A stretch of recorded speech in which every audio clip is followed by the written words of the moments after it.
제 이름은 똑바로 읽어도 거꾸로 읽어도 우영우입니다. 기러기 토마토 스위스 인도인 별똥별 우영우. 역삼요? 우영우 10화 재밌게 보셨나요? 오늘 사건은 초반부터 되게 자극적이었어요.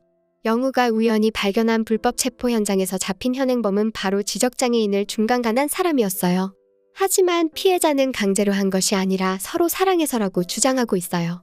피해자의 이름으로 신용카드를 발급해서 수백만 원을 쓰고 정황상 장애를 이용한 것처럼 보이는 사건이에요. 하지만 영우는 이 사건을 막고 싶어요. 현재 준호와 영우의 관계와 비슷한 상황처럼 보인 것일까요? 결국 봄날의 햇살 수연이까지 같이 사건을 맡게 되었어요. 한편 영우는 어제 준호와 있었던 일을 그라미에게 얘기했어요. 갑작스러운 준호의 고백에 당황한 영우는 그 이후에 어떻게 해야 될지 고민하고 있던 것이었어요. 준호가 용기 내어 고백했지만 영우는 부끄러워 제대로 마주하지 못했고 그대로 도망쳤어요. 아무런 생각도 나지 않아서 그 자리를 벗어났다니 너무 귀여웠어요. 더구나 봄날의 햇살 같은 선녀 수연이를 위해 자상하고 착한 털보사장을 소개시켜준대요. 과연 소개받은 수연이의 반응은 어떨지 지켜보자고요. 영우는 용기 내서 준호에게 데이트 신청을 했어요. 서로 좋아하면 데이트해보면서 알아가보자네요. 심지어 데이트 목록까지 조사해서 준비해왔어요. 정말 너무 귀여워요. 영우는 손잡는 것이 어색하고 놓고 싶어지지만 57초까지는 괜찮았대요. 스타버치까지 준비해서 연습해보지만 쉽지 않네요. 준호가 걱정했던 것처럼 둘의 관계는 평범한 사람들과 다르고 많은 노력과 이해가 필요할 것 같아요.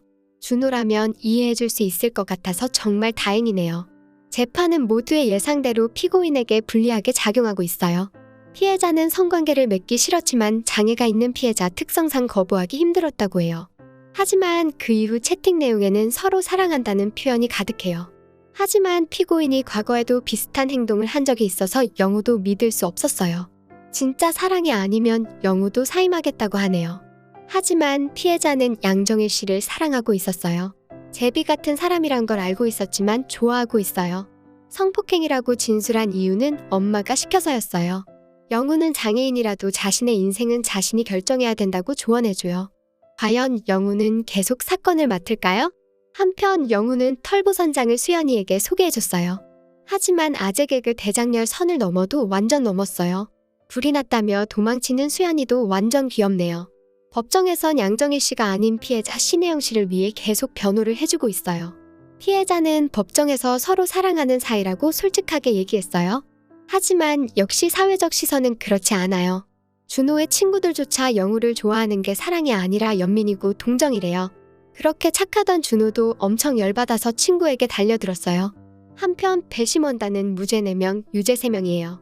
하지만 재판부는 피고인에게 징역 2년을 선고했고 유죄가 확정되었어요. 피해자인 신혜영 씨는 그 사실을 듣자마자 울음이 터졌어요. 장애가 있으면 사랑을 해도 다른 사람들의 시선 때문에 애매해진다고 해요. 영우는 이 사건 때문에 더욱 혼란스러웠나 봐요. 하지만 준호는 그럼에도 불구하고 영우를 사랑할 거라고 고백하고 영우도 용기를 내어 키스했어요. 서투르지만 순수한 둘의 사랑이 정말 알콩달콩하고 설렜네요.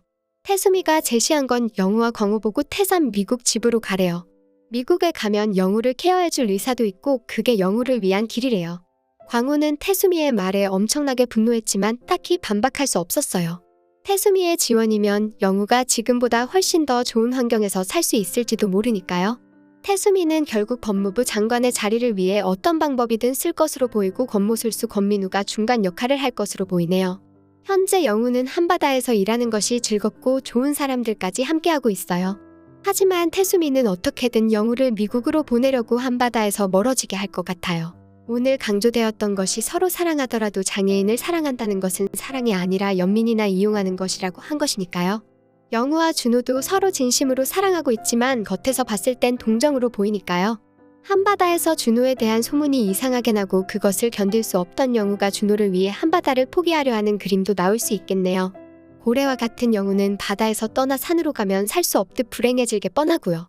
결국 영우를 진심으로 사랑하는 준호와 한바다 사람들의 도움으로 영우는 어떻게든 한바다로 돌아오고 해피엔딩으로 갔으면 좋겠네요. 고래는 태산에 살 수 없으니까요. 오늘의 리뷰는 여기까지입니다. 저는 다음 리뷰로 돌아올게요. 구독과 좋아요 한 번씩 부탁드립니다.